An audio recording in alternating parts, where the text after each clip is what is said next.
Shalom sedang jemaat yang diberkati Tuhan Yesus. Kita berjumpa kembali di dalam ibadah Minggu tanggal 25 Oktober tahun 2020. Dan dalam kesempatan ini saya akan mengajak kita untuk bersama menyatukan hati kita dan kita akan mendengarkan sabda Tuhan yang terdapat di dalam Injil Markus 2 ayat yang ke-23 sampai dengan 28. Namun sebelumnya mari kita berdoa meminta tuntunan Tuhan.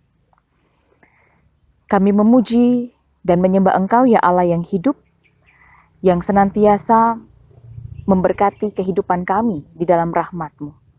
Oleh karena kasih-Mu Tuhan, Kau masih memberikan kami nafas kehidupan, sehingga pada pagi hari ini bersama dengan seluruh keluarga kami, Tuhan masih izinkan kami untuk memuji, menyembah Engkau di dalam ibadah minggu. Dan pada saat ini Tuhan, kami akan bersama merenungkan firman Tuhan, dari Injil Markus 2 ayat 23 sampai 28. Kiranya Allah Roh Kudus boleh menuntun setiap kami yang menyaksikan tayangan ini, sehingga pada waktu kami membaca dan merenungkan, firman ini jualah Tuhan yang akan menjadi penuntun dalam kehidupan kami, dan yang akan membuat kami lebih dekat lagi dengan Engkau. Terpujilah nama-Mu ya Tuhan, dalam nama Yesus Sang Firman yang hidup itu kami berdoa. Amin. Injil Markus 2 ayat 23 sampai 28 dengan judul perikop murid-murid memetik gandum pada hari Sabat. Pada satu kali pada hari Sabat Yesus berjalan di ladang gandum dan sementara berjalan murid-muridnya memetik bulir gandum. Maka kata orang-orang Farisi kepadanya, "Lihat, mengapa mereka berbuat sesuatu yang tidak diperbolehkan pada hari Sabat?" Jawabnya kepada mereka, "Belum pernahkah kamu baca apa yang dilakukan Daud ketika ia dan mereka yang mengikutinya kekurangan dan kelaparan? Bagaimana ia masuk ke dalam rumah Allah waktu Abiatar menjabat sebagai imam besar, lalu makan roti sajian itu yang tidak boleh dimakan kecuali oleh imam-imam, dan memberinya juga kepada pengikut-pengikutnya." Lalu kata Yesus kepada mereka, "Hari Sabat diadakan untuk manusia dan bukan manusia untuk hari Sabat. Jadi anak manusia adalah juga Tuhan atas hari Sabat." Demikian jauh pembacaan firman Tuhan. Berbahagialah setiap kita yang mendengarkan juga yang setia melakukannya dalam kehidupan kita. Haleluya. Saudara yang dikasihi Tuhan Yesus Kristus, pernahkah kita mendengarkan satu peribahasa yang bunyinya seperti ini? Bagaikan kacang, lupa kulitnya.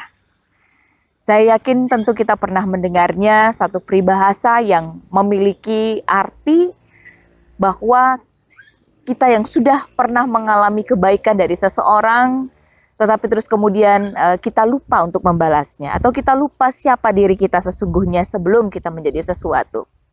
Bapak Ibu yang dikasihi oleh Tuhan Yesus Kristus, demikian sebenarnya Allah ingin menggambarkan bangsa Israel adalah bangsa yang seperti kacang lupa kulitnya.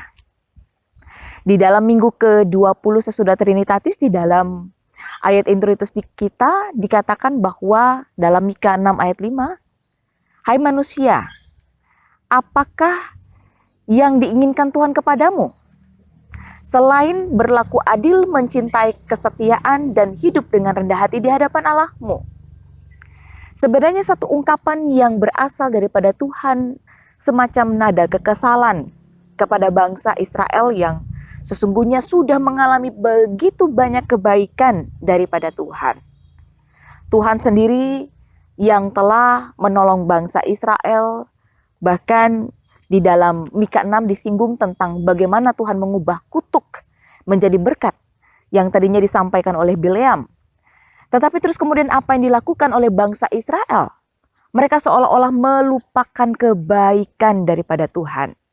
Dan mereka membalasnya dengan hidup tidak sesuai atau tidak berkenan dengan apa yang Tuhan inginkan atau Tuhan harapkan sesuai dengan perintah-perintah Tuhan.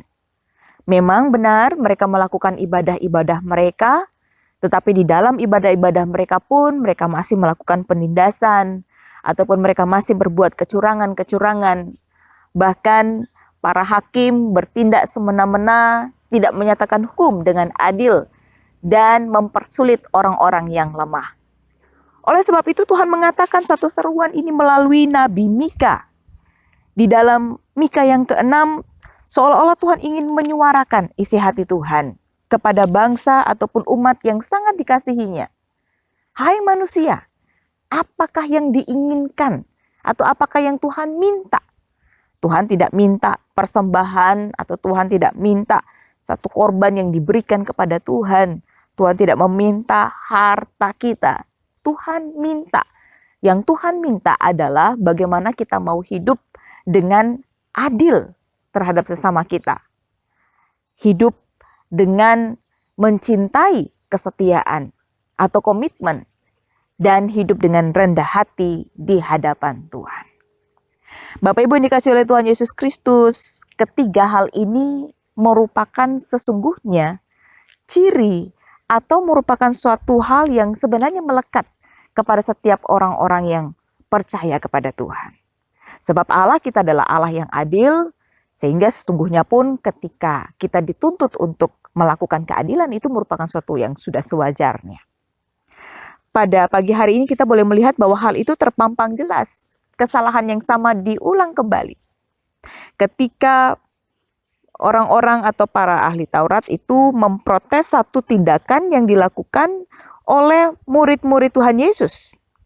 Orang-orang Farisi berkata kepada Tuhan Yesus memprotes tindakan daripada murid-muridnya yang pada waktu itu memetik bulir gandum pada waktu hari Sabat. Satu tindakan yang menurut mereka itu melanggar hukum. Lalu kemudian apa yang Tuhan sampaikan di dalam ayat yang ke-24 atau mulai dengan ayat yang ke-25 sampai 26, sebenarnya di sini satu kritik yang disampaikan oleh Tuhan Yesus Kristus bahwa yang terutama bukanlah ibadah itu sendiri, tapi bagaimana kesungguhan hati kita kepada Tuhan dan bahwa bagi Allah manusia itu terlebih penting daripada segala sesuatunya. Bapak Ibu yang dikasihi oleh Tuhan Yesus Kristus, lalu kemudian bagaimana dengan kehidupan kita? Apakah kita bisa memilih seperti orang-orang yang melupakan kebaikan Tuhan dan sebenarnya secara kita melihat kehidupan kita, kita pergi beribadah kepada Allah, kita melakukan segala sesuatu yang menurut kita secara hukum saja. Ya. Tetapi sesungguhnya kehidupan kita yang berjalan ini adalah kehidupan yang sebenarnya dilihat oleh Allah itu tidak senang. Karena kita hanya melakukan satu rutinitas belaka. Ya. Bapak Ibu yang dikasihi oleh Tuhan Yesus Kristus, saya yakin dan percaya sesungguhnya lewat firman Tuhan ini Tuhan ingin mengajak kita untuk merenungkan apa makna ibadah yang sesungguhnya dalam kehidupan kita. Apakah ibadah hanya ketika kita pergi ke gereja, ketika bunyi kulkul sudah kita dengar, lalu kemudian kita bersiap-siap untuk pergi ke gereja dan pulang gereja, kita mengatakan kita sudah pergi beribadah. Tetapi kehidupan kita masih kembali dengan kehidupan yang lama. Apakah itu yang kita sebut beribadah? Hari ini Tuhan mengajak setiap kita untuk sungguh-sungguh mengerti apa tentang arti ibadah. Bahwa ibadah yang sesungguhnya adalah tentang ketiga hal ini yang Tuhan minta di dalam kehidupan kita. Yakni yang pertama, kita bertindak adil. Bapak Ibu yang dikasihi oleh Tuhan Yesus Kristus, bertindak adil itu adalah tidak membeda-bedakan. Orang bertindak tegas dalam menyatakan apa yang benar dan apa yang salah. Tidak membeda-bedakan, tidak pandang bulu. Tidak karena ini orang yang dekat dengan saya memberikan kelonggaran. Ya. Seperti sebenarnya orang-orang Farisi itu sendiri. Yang ketika mereka memprotes banyak orang untuk melanggar hukum pada hari Sabat, sesungguhnya mereka juga sejatinya melakukan banyak pelanggaran ketika hari Sabat, tetapi mereka pandai memprotes orang lain, tidak kepada diri mereka sendiri. Bapak Ibu yang dikasihi oleh Tuhan Yesus Kristus, kita pun Tuhan ajak untuk tidak bertindak demikian. Berlaku adil dalam kehidupan kita adalah menyatakan apa yang benar dan apa yang salah dengan tidak memihak. Baik memihak ini yang kaya ataupun ini yang miskin, perlakuan kita sama. Baik memihak ini yang dekat dengan saya ataupun yang jauh dengan saya, perlakuan kita harus sama. Kasih itu sendiri adalah berani untuk menegur ketika orang yang dekat dengan kita atau orang yang kita kasih bertindak salah. Bapak Ibu yang dikasihi oleh Tuhan Yesus Kristus, demikian Allah mengajak kita untuk bertindak adil dalam kehidupan kita. Bertindak dengan benar. Dan yang kedua, dikatakan kita harus mencintai kesetiaan. Di sini satu panggilan kepada bangsa Israel, juga kepada kita sekalian. Bangsa Israel pada waktu itu dan juga kepada kita sekalian untuk mencintai satu komitmen di hadapan Tuhan. Komitmen dalam arti kita berkomitmen untuk setia mengikuti Tuhan apapun keadaannya, baik ketika kita mendapatkan banyak berkat, ataupun ketika kita merasa kehidupan kita saat ini di tengah-tengah kemalangan, apakah kita tetap setia berkomitmen untuk mengikuti Tuhan? Apakah kita tetap setia untuk memegang janji kita mengikut Tuhan di seumur kehidupan kita, sampai nanti Tuhan panggil kita? Mencintai, kesetiaan itu berarti memegang komitmennya di hadapan Tuhan. Ini ibaratkan orang yang menikah, Bapak Ibu. Ketika kita menikah dengan pasangan kita, sejelek apapun suami kita, atau sejelek apapun istri kita, tidak boleh kita ceraikan. Oleh sebab kita sudah memegang komitmen kita di hadapan Tuhan. Baik ketika sakit maupun ketika sehat, baik ketika untung maupun ketika malang. Ketika kita kaya ataupun miskin, sejelek apapun. Karena di dalam kehidupan kita manusia itu rentan berbuat keliru. Baik suami terhadap istri ataupun sebaliknya istri terhadap suami. Tapi apakah karena suami kita berbuat salah lalu kemudian kita ceraikan? Atau ketika istri kita berbuat salah lalu kemudian lantas kita ceraikan saja? Bapak Ibu yang dikasihi oleh Tuhan Yesus Kristus, disinilah kita belajar tentang bagaimana memegang komitmen itu sebagai satu bentuk ibadah kita di hadapan Tuhan. Baik komitmen dalam pernikahan kita, baik komitmen ketika kita mengikut Tuhan, ataupun satu komitmen yang itu melibatkan sebuah pelayanan atau pekerjaan. Apakah kita tetap setia bekerja? Kalau sekarang ini kan sedang dalam masa pandemi, ya. Kebanyakan orang-orang itu bekerja dari rumah, work from home, ya. Kalau kita bekerja dari rumah, yang penting laporan kita sampaikan gitu ya. Tapi apakah kita mau tetap berkomitmen, memberi yang terbaik? Sekalipun dalam situasi pandemi seperti ini. Sekalipun mungkin kita sekarang ini ada yang bekerja 15 hari. Ya. Jadi 1 bulan hanya 15 hari saja, tentu upahnya lebih sedikit. Tapi apakah karena upah kita lebih sedikit kita berikan yang tidak terbaik? Ini kembali kepada komitmen kita. Firman Tuhan mengatakan, lakukanlah segala sesuatu dengan sebaik-baiknya seperti untuk Tuhan dan bukan untuk manusia. Kembali kita diajar bahwa ibadah yang sejati adalah ketika kita mencintai sebuah kesetiaan. Kita berkomitmen. Dan Allah sangat menghargai kalau kita berkomitmen. Karena firman Tuhan mengatakan seorang yang setia dalam perkara yang kecil akan diberikan perkara-perkara yang besar dalam kehidupannya. Mari kita melakukan ini. Dan yang ketiga, yang Tuhan inginkan dalam kehidupan kita adalah bagaimana kita hidup dengan rendah hati di hadapan Allah. Sesungguhnya hidup dengan rendah hati di hadapan Allah ini berkebalikan daripada hidup sombong. Ya. Orang yang hidup rendah hati di hadapan Allah adalah orang yang sungguh mengakui bahwa segala sesuatu dalam kehidupannya itu asalnya daripada Tuhan. Dan kalau Tuhan tidak turut campur tangan dalam kehidupannya, maka dia tidak akan mungkin bisa menjadi lebih baik daripada yang sekarang ini. Ya. Seseorang yang rendah hati di hadapan Tuhan, tahu untuk menghargai Tuhan di dalam kehidupannya, tahu untuk menghormati Tuhan di dalam kehidupannya. Maka orang yang sungguh-sungguh merendahkan hati di hadapan Tuhan, ciri-cirinya begini, dia akan mengutamakan Tuhan di atas segalanya. Dia akan mengutamakan Tuhan atas segala sesuatu yang dia lakukan. Karena dia menyadari apa yang dia miliki semuanya berasal daripada Tuhan. Maka dia tidak akan mungkin memberikan yang jelek kepada Tuhan. Tapi apa yang terbaik, itu yang dia berikan. Segala sesuatu dia akan utamakan Tuhan di dalam kehidupannya. Sidang jemaat yang dikasihi oleh Tuhan Yesus Kristus, demikian pada minggu ini kita dipanggil untuk melakukan ketiga hal ini di dalam kehidupan kita sebagai suatu bentuk ibadah yang sejati. Bukan hanya suatu rutinitas belaka, sesuatu yang mungkin kita bisa lihat orang lain, kalau orang itu tidak pergi ke gereja kita mengklaim dia orang yang jahat, ya. Seperti yang dilakukan oleh orang-orang Farisi kepada murid-murid Tuhan Yesus, tidak demikian. Tapi ibadah yang sejati itu adalah ketika kita pulang dari gereja, ketika kita selesai mendengarkan firman Tuhan, tetapi kita mau melakukannya di dalam kehidupan kita sehari-hari. Itulah ibadah yang sejati. Sekalipun tidak dilihat oleh orang lain, tetapi Allah Bapa di surga melihat dan Tuhan menghargainya di dalam kehidupan kita. Saya berdoa, Bapak Ibu yang menyaksikan tayangan ini adalah termasuk orang-orang yang melakukan ibadah yang sejati dalam kehidupan mereka. Kehidupan Bapak Ibu sekalian. Kiranya Tuhan menolong setiap kita untuk melakukannya dengan setia, dari sekarang sampai selama-lamanya. Amin. Saat teduh bagi kita sekalian.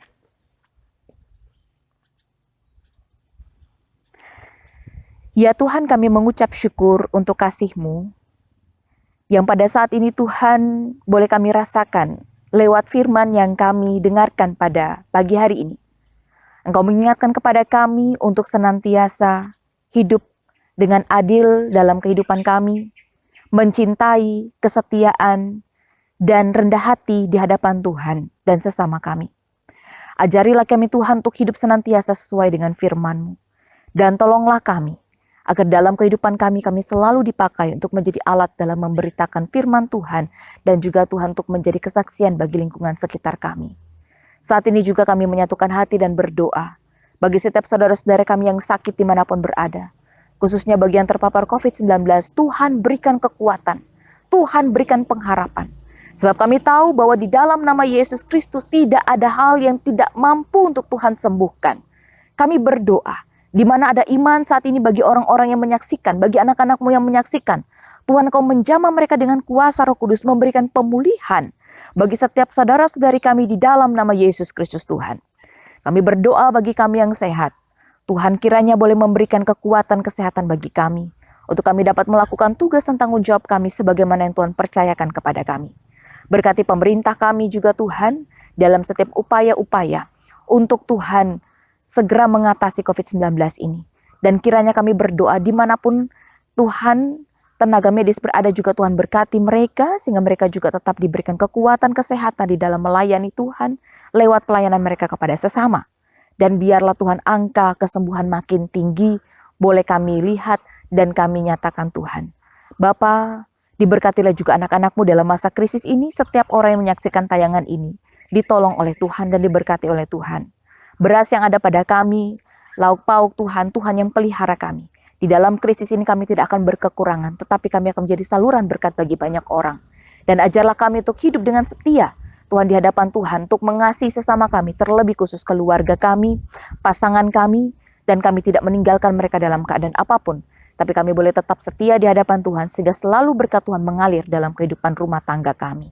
Terpujilah nama-Mu ya Bapa di surga. Kami bersama menyatukan hati dan berdoa dalam nama Yesus Kristus Tuhan. Haleluya. Amin. Sampai jumpa di dalam tayangan berikutnya. Tuhan Yesus memberkati kita dimanapun berada. Selamat hari Minggu. Shalom.